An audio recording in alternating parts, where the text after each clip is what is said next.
नमस्कार साथियों, मैं कमलेश चौधरी स्वागत करता हूं आप सभी का ब्राइट एग्रो क्लासेस के डिजिटल प्लेटफॉर्म पर। साथियों, आज अपन बात करने वाले हैं जो अपना 2 फरवरी को पेपर लगा है मैथ सब्जेक्ट का, उसके सॉल्यूशन के बारे में चर्चा करेंगे साथियों। और बहुत सारे स्टूडेंट्स थे वो पहले बहुत ज़्यादा कंफ्यूज थे कि सर क्वेश्चन कहाँ से आएंगे, क्वेश्चन का पेपर पैटर्न तो चेंज नहीं होगा। तो साथियों, आपने पेपर भी देखा है और अब भी बहुत सारे स्टूडेंट्स के कन्फ्यूजन है कि क्या पता मेरा क्वेश्चन गलत था, मेरा क्वेश्चन सही था, मेरे को किस टाइप से करना चाहिए था। तो साथियों, उन सभी की अपन चर्चा करेंगे। आज सभी क्वेश्चंस की अपन प्रोसेस की चर्चा करेंगे। जो अपने पेपर्स थे, पेपर में जो भी क्वेश्चन आए उनको किस प्रोसेस से अपने को सॉल्व आउट करना था, उन सभी की अपन चर्चा करने वाले हैं आज की क्लास में। और इसके साथ ही मैं आप सभी के लिए एक बहुत बड़ी खुशखबरी भी लेकर आया हूं, तो वो अपन एंड में बात करेंगे। उससे पहले अपन पेपर्स की चर्चा करेंगे। साथियों, अपना जो सेमेस्टर था वो लगभग अपना कंप्लीट हो गया है। अब अपनी 1 या 2 एग्ज़ाम बची है। एक तो एक्सकॉम की बची होगी, एक ह्यूमन वैल्यू की बची होगी, 2 एग्ज़ाम बची है बस। तो अब साथियों, ऐसे मान लो कि सेमेस्टर कंप्लीट होने को आया है, आपकी एग्ज़ाम भी हो गई। अब आपको पता है आपका रिजल्ट कैसा रहने वाला है। और पहले मैथ की चर्चा कर लेते हैं, इसके बाद में थोड़ी अपन चर्चा करेंगे। देखो साथियों, सबसे पहला क्वेश्चन आया था साइन कॉस अक्स। कौन सा आया था?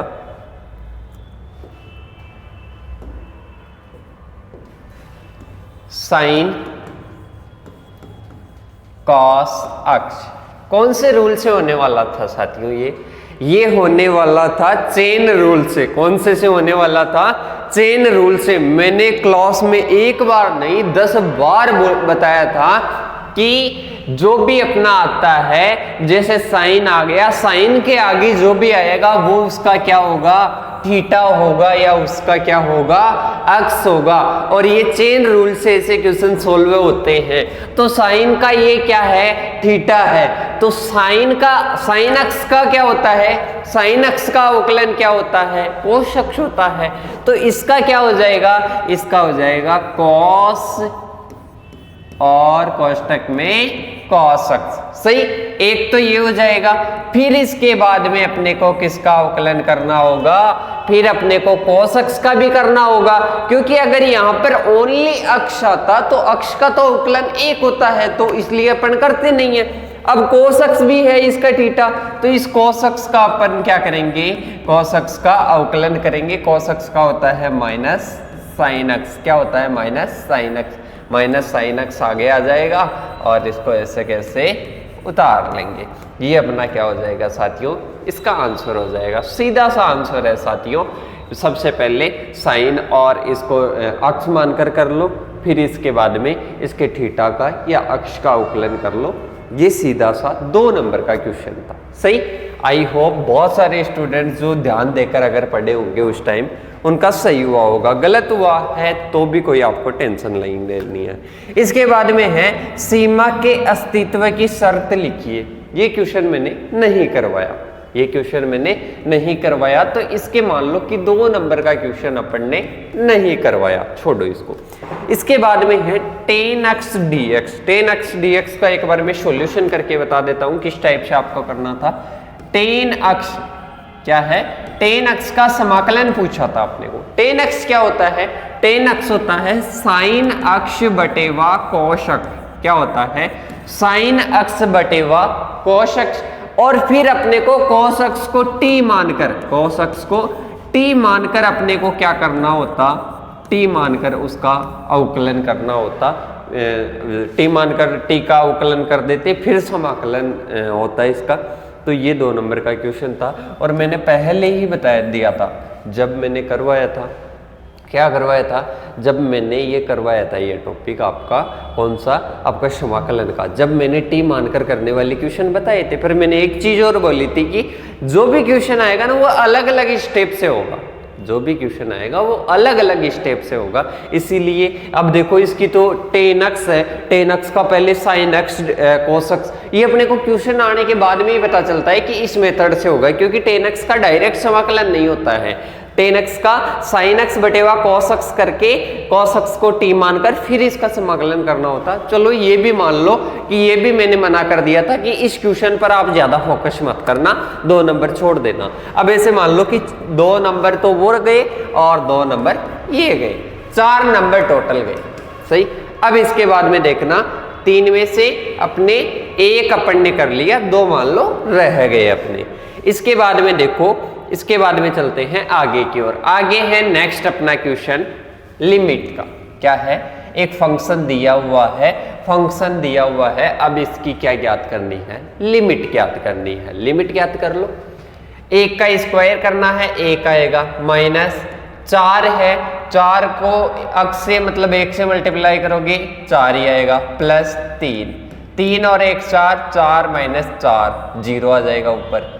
1 प्लस 2 माइनस 3 मतलब 3 माइनस 3 बटेवा 4 माइनस 4 मतलब 0 बटेवा 0 आ गया। इतना लिखना था, इतना लिखना था, मैंने शॉर्ट में बताया है। इसके बाद में लिखते अतः एल हॉस्पिटल रूल से, कौन से अतः एल हॉस्पिटल रूल से। ऐसा क्वेश्चन मैंने मॉडल पेपर में भी करवाया था साथियों। तो देखो अतः एल हॉस्पिटल रूल से करके एक बार ऊपर वाले फंक्शन का क्या करना था, अवकलन करना था, एक बार नीचे वाले का, दोनों का अवकलन करने के बाद में लिमिट रखते इसका आंसर आ जाता। आई होप किया भी होगा क्योंकि ये मैंने करवा दिया था। इसके बाद में है आपका मल्टीप्लाई है, किसमें, मैट्रिक्स में। अब साथियों इसमें भी बहुत सारे स्टूडेंट्स कंफ्यूज हुए। कंफ्यूज होने की जरूरत ही कहाँ थी। सबसे पहले क्या लेना था, पहली पंक्ति लेनी थी, पहला स्तंभ लेना था। 2 और 2 मल्टीप्लाई 2 4 प्लस 1 माइनस 3। सही।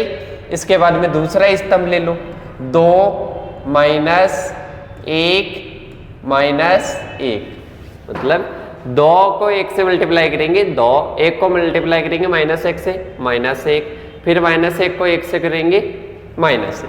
इसके बाद में देखो नेक्स्ट आ जाएगा 2 प्लस 2 प्लस 3। सही। इसके बाद में देखो 1 माइनस 2 और फिर प्लस 1। अब देख लो इसका 4 और 1 5, 5 में से 3 गए तो 2 आ जाएंगे इधर, फिर 1 1 2 यहाँ पर 0 आ जाएंगे और यहाँ पर कितने आएंगे -1 ये मतलब 2 और यहाँ पर भी 0 आ जाएंगे। 2 और 2 4 और 3 7। ये इसका आंसर आ जाएगा 2 मल्टीप्लाई 2 में। आ गया कि नहीं आया साथियों समझ में? बिल्कुल समझ में आ गया होगा। आई होप आपके यही आंसर आए होंगे।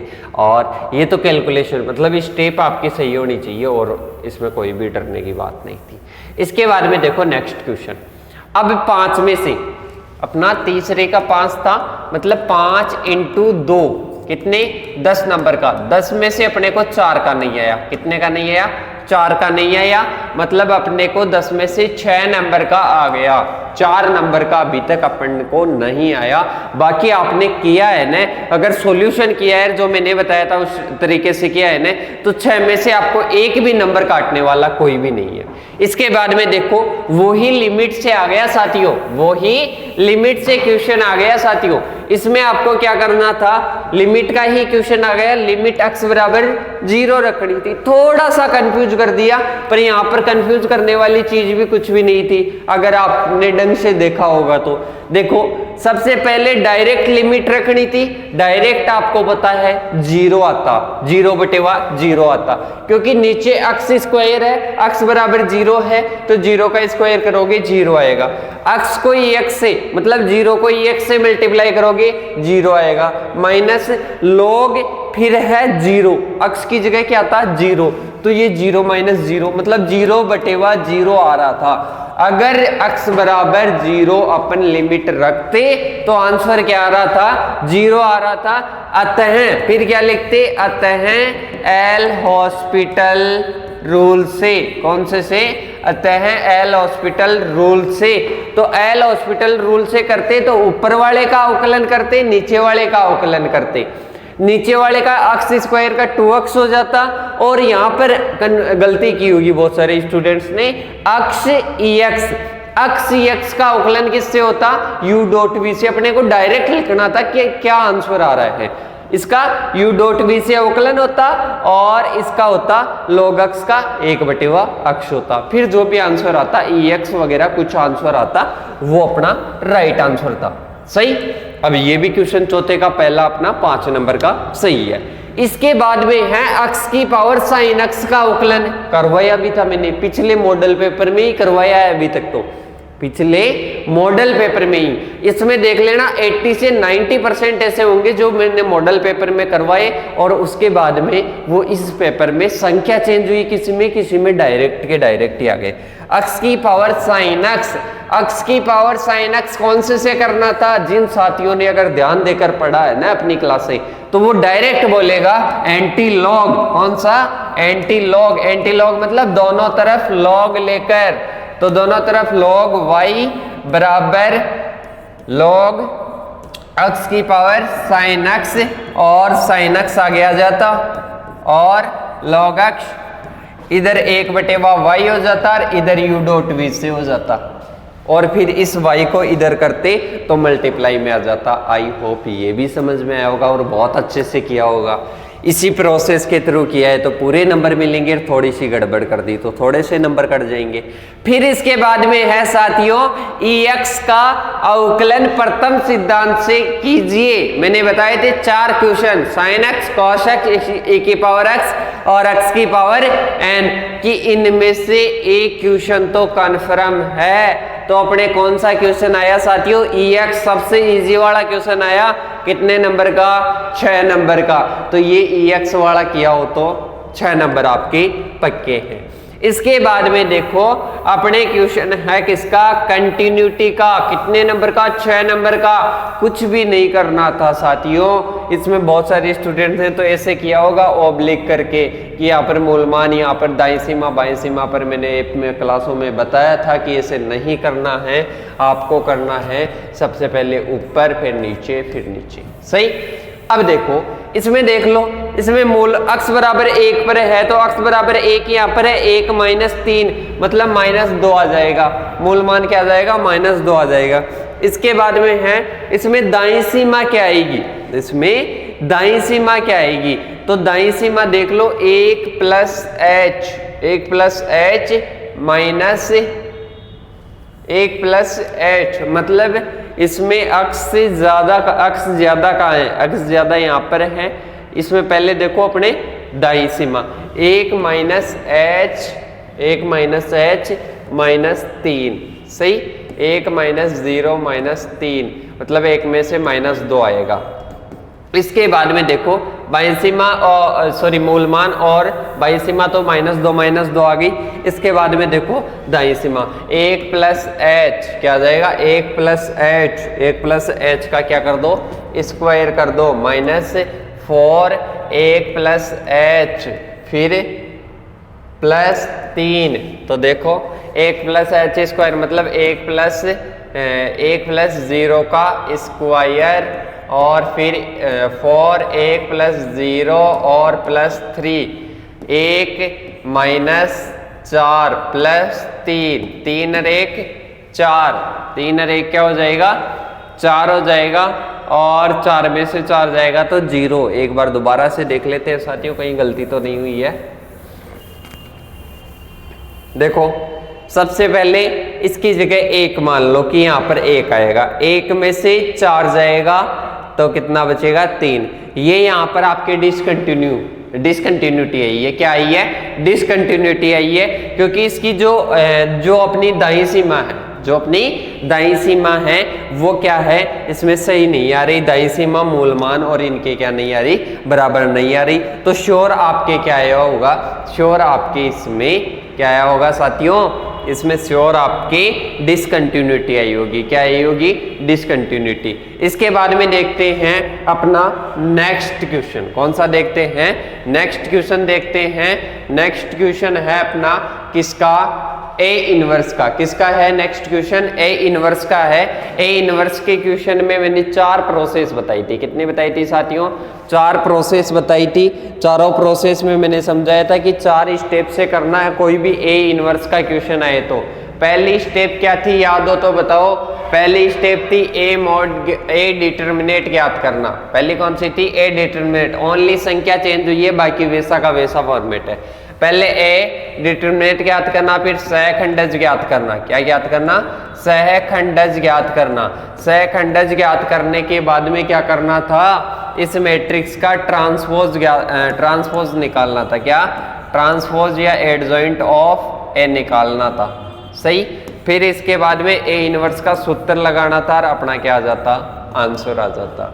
आई होप इसमें भी आपको कोई प्रॉब्लम नहीं है योगी, अगर ठीक से ध्यान से किया हुआ होगा। और अगर कोई गलती भी कर दी है ना इस स्टेप में कहीं ना कहीं तो कोई दिक्कत नहीं है, आधे नंबर तो पक्का देगा ही देगा। इसके बाद में मैक्सिमम मिनिमम की वो ही प्रोसेस थी, उस प्रोसेस के थ्रू ये बहुत ही अच्छे से होता है क्वेश्चन। और कोई कॉमन आता तो कॉमन ले लेते इसमें। देखो सबसे पहले क्या करना था? एक बार अवकलन करना, एफ डैश अक्स निकालना था। एफ डैश अक्स निकालने के बाद में एफ डैश अक्स को 0 के इक्वल, कोई कॉमन आ रहा था, कॉमन लेना था। ए बी सी का माना जाता। श्रीधराचार्य मेथड से अक्स की 2 वैल्यू निकालते, फिर एफ डबल डैश अक्स निकालते। एफ डबल डैश अक्स में अक्स की दोनों वैल्यू रखते। दोनों वैल्यू रखने के बाद में अगर रियल में जो आंसर है वो माइनस में आ रहा है तो उसको मैक्सिमम मानना था, अगर प्लस में आ रहा है मिनिमम मानना था। और इसके बाद में सत्यता की जांच करनी थी। ये अपना 6 का थर्ड भी हो गया। फिर इसके बाद में है 7वें का फर्स्ट। 7वें के फर्स्ट में u बटेवा v कौन से हो रहा है? u बटेवा v कोसेंट रूल लग रहा है। कौन सा लग रहा है साथियों? Quotient rule. और यहाँ पर थोड़ा सा इसके अंदर कोसेंट के अंदर ही थोड़ा चेन रूल आता। e की पावर 3x है, एक बार तो e की पावर 3x हो जाता और 3x का क्या हो जाता? 3 हो जाता। तो इसमें थोड़ा सा चेन रूल था और आई होप ये भी आ गया होगा। फिर इसके बाद में देखो नेक्स्ट क्वेश्चन ये करना था आपको, कौन सा? एक तो आपको सिद्ध करना था। यहाँ पर तो किसी स्टूडेंट ने गलती नहीं कर दी है ना, यहाँ पर ए इनवर्स भी पूछ रहा था। यहाँ पर ए इनवर्स भी पूछा है और सिद्ध करने वाला भी पूछा है। मतलब 15 नंबर के क्वेश्चन में दोनों ही करने थे। एक ही मैट्रिक्स से कहा था मैंने, मॉडल पेपर करवाया तब ऐसा क्वेश्चन भी आ सकता है जिसमें आपको ए इनवर्स भी पूछेगा और क्या पूछेगा? आपको सिद्ध करने वाला भी पूछेगा। तो आई होप ये भी आपका क्लियर हुआ होगा। अब ये अपने 7 क्वेश्चन तो हो गए साथियों, बहुत अच्छे से हुआ होगा। अब अपने को एक खुशखबरी की ओर भी चलना है अभी तक। तो साथियों 7 में देखना, एक चीज देखना आप, 7 क्वेश्चन अपने थे, 7 के 7 अपन ने देख लिए। ओनली 4 नंबर का, कितना? ओनली 4 नंबर का बाहर आया। कितने नंबर का पेपर था? 80 का था। ओनली 4 का क्या आया? बाहर आया। 4 का बाहर आया। कितने का?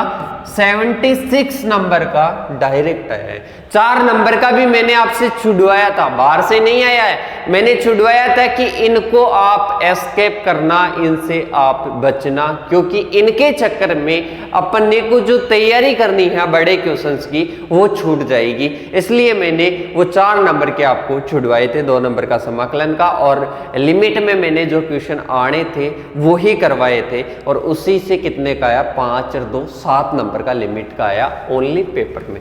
76 का आ गया। फिर इसके बाद में मैंने स्टूडेंट्स को पूछा था और आप भी बताना कि उसमें लगभग कोई एक आधा क्वेश्चन होगा जो न्यू टाइप में बाहर से आया होगा। चलो 2 क्वेश्चन मान लो या 1 क्वेश्चन मान लो कि बाहर से आया है। जो 19 क्वेश्चन है वो अपन ने पढ़ाया उसी में से आया है, और जो मैराथन क्लास लगाई थी ऐप में उससे आए हैं ज्यादातर क्वेश्चन। तो देखो कितने? 19 नंबर, 19 और 76 कितने हो जाएंगे? 95। कितने साथियों?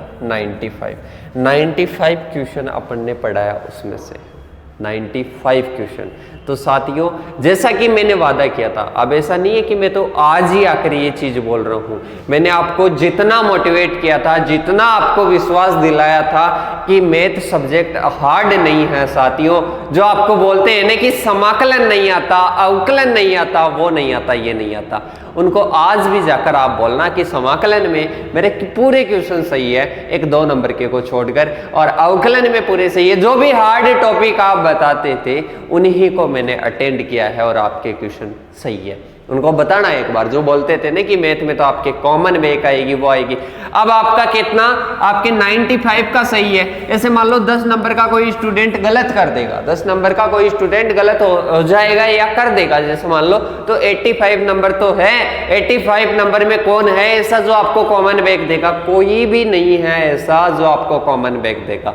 और आपके अच्छे नंबर आएंगे, जो आपको सीनियर्स बोलते थे ना, ऐप में कमेंट भी करते थे आप लाइव में कि सर सीनियर्स तो हमारे को ऐसे बोलते हैं ऐसे बोलते हैं। मैंने एक ही चीज बोली थी कि आप उनकी आवाज को थोड़े दिन सुनना क्या कर दो, बंद कर दो, थोड़े से कानों को बंद कर लो, एग्जाम सही तरीके से दे लो, और इसके बाद में रिजल्ट बताएगा कि वो क्या कहना चाहते थे, क्या पूछना चाहते थे, उसका जवाब कौन देगा? अपना रिजल्ट देगा। और साथियों, इसी वे में मैं आप सभी के लिए एक खुशखबरी लेकर आया हूं, और वो खुशखबरी क्या होने वाली है साथियों?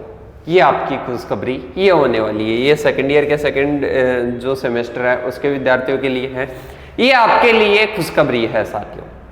देखो, BSc honours agriculture part first sem second, जैसा कि आप सभी को पता है कि आपकी जो सेमेस्टर है, फर्स्ट सेमेस्टर है, वो कंप्लीट होने वाला है, पहला सेमेस्टर कंप्लीट होने वाला है।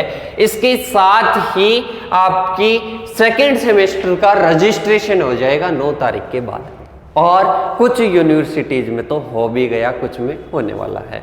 तो साथियों, आप सभी को पता है सेकंड सेमेस्टर ऐसा है कि उसमें सबसे ज्यादा क्रेडिट वाली सब्जेक्ट्स है। अगर किसी स्टूडेंट ने पहले ध्यान देकर नहीं पढ़ा है तो अब भी पढ़ सकता है, अब भी उसके पास में मौका है अपनी ओजीपी में इंप्रूवमेंट करने के लिए। मैं बताऊंगा आप सभी के साथ में कि ओजीपी में इंप्रूवमेंट सेकंड सेमेस्टर में सबसे ज्यादा क्यों होता है, क्योंकि इसमें सबसे ज्यादा क्रेडिट वाली क्या है, सब्जेक्ट्स है। तो साथियों, इसकी अपन तैयारी करेंगे लगातार। और आप सभी को मैं बता दूं, जैसे चाहे आपके एएफओ हो, चाहे आपके सीयूईटी पीजी हो, इसके अलावा प्री पीजी हो, आप चाहे बीएससी के बाद में डबल एओ की तैयारी करना चाहते हैं, एओ की तैयारी करना चाहते हैं, तो सेमेस्टर के साथ साथ में आप तैयारी कर सकते हैं। वो कैसे कर सकते हैं वो आप सभी को मैं बताऊंगा कि किस तरीके से कर सकते हैं, क्योंकि अपना जो बीएससी का सिलेबस है वो ही अपने जो अपनी कंपटीशन एग्जाम है, जो अपनी एंट्रेंस एग्जाम है, उनमें पूछा जाता है। देखो साथियों, इस कोर्स में आपको मिलेगा क्या क्या? इस कोर्स में आपको टॉपिक वाइज क्लासेस मिलेगी, टॉपिक वाइज क्लासेस मिलेगी, और टॉपिक वाइज नोट्स मिलेंगे टाइप किए हुए। साथियों, आप सभी को पता है पिछले सेमेस्टर में अपने टाइप किए हुए नोट्स नहीं थे, क्योंकि टाइम कम था और आपकी तैयारी अच्छे से करवानी थी। अब अपने पास टाइम भी भरपूर है और तैयारी भी अपन करवाएंगे, तो टॉपिक वाइज नोट्स वो भी टाइप किए हुए ब्राइट एग्रो क्लासेस के नोट्स आपको मिलेंगे, जो कि आपको इंग्लिश की टर्म्स भी उसमें यूज करवाई जाएगी और हिंदी की टर्म्स भी उसमें यूज की जाएगी। मिक्स का अपन कोर्स रहेगा, और टारगेटेड अपने रहेंगे जो कि 12th में हिंदी मीडियम के स्टूडेंट थे, उनको इंग्लिश की ओर भी ले जाना है, क्योंकि आगे की एग्जाम है जो एमएससी की एग्जाम है वो इंग्लिश मीडियम में होगी, इसलिए आपको इंग्लिश की ओर धीरे धीरे ले जाना है। इसके बाद में देखो, इसमें हिंदी और इंग्लिश दोनों मीडियम में रहेंगे नोट्स, और इसके साथ ही सेमेस्टर के साथ साथ में प्री पीजी की तैयारी। साथियों, ये चीज मैं आपको बता दूंगा, प्री पीजी का सिलेबस देख लेना, अपना टेलीग्राम चैनल है वहां से डाउनलोड कर लेना, राजस्थान प्री पीजी का सिलेबस।